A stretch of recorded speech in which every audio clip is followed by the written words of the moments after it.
What to do if someone is publicly lying about your business to get money. And this happens in a couple different ways. Sometimes we see people do negative reviews. They report you to the Better Business Bureau. Maybe they report you to the Attorney General's office. Oftentimes they want a refund or some kind of other financial gain, and they are willing to be dishonest in order to twist your arm. And so, yes, this is typically extortion, but legally speaking, what we're going to be talking about here is defamation. Defamation is when somebody says or writes something negative about your business or you personally, and it causes you harm. This is literally what we're talking about. If somebody leaves you a negative review and it is dishonest, and the purpose of the review is to give you harm, then you want to collect evidence. So if they text you, if they email you, if they call you, say, hey, you know what?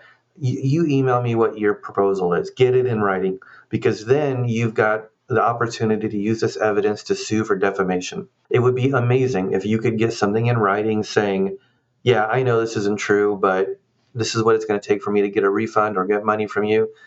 You've got a great case.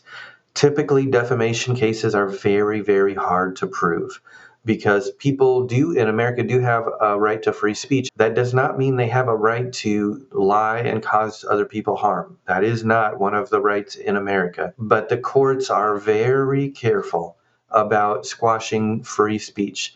And so if they're expressing an opinion, for example, oh, this business is the worst, right? Well, that is going to be an opinion. You're not going to be able to get defamation. But if someone is publicly lying and you can prove it, then you might be able to sue for defamation. One of the hard things for businesses to prove or people to prove in defamation cases is, have they actually suffered harm? If you can't prove that you suffered actual harm, you're never going to be able to prove this case. You need it. If you have people say, someone posts on social media and they say, oh, I'm never going to that business again, screenshot it, because that's proof of harm. And so that gives you strength when it comes to getting a case of defamation. But I will tell you this, when someone calls my office and says, I want to sue somebody for defamation, I am very, very skeptical. And so be prepared that you're going to have to show that your case is different. But a lot of times people say, well, they hurt my feelings, I want to sue for defamation. That won't win. Or they said something bad about me. I don't think their opinion is valid. That's not going to do it. Or yeah, they lied and their mom believes them. That's not going to do it.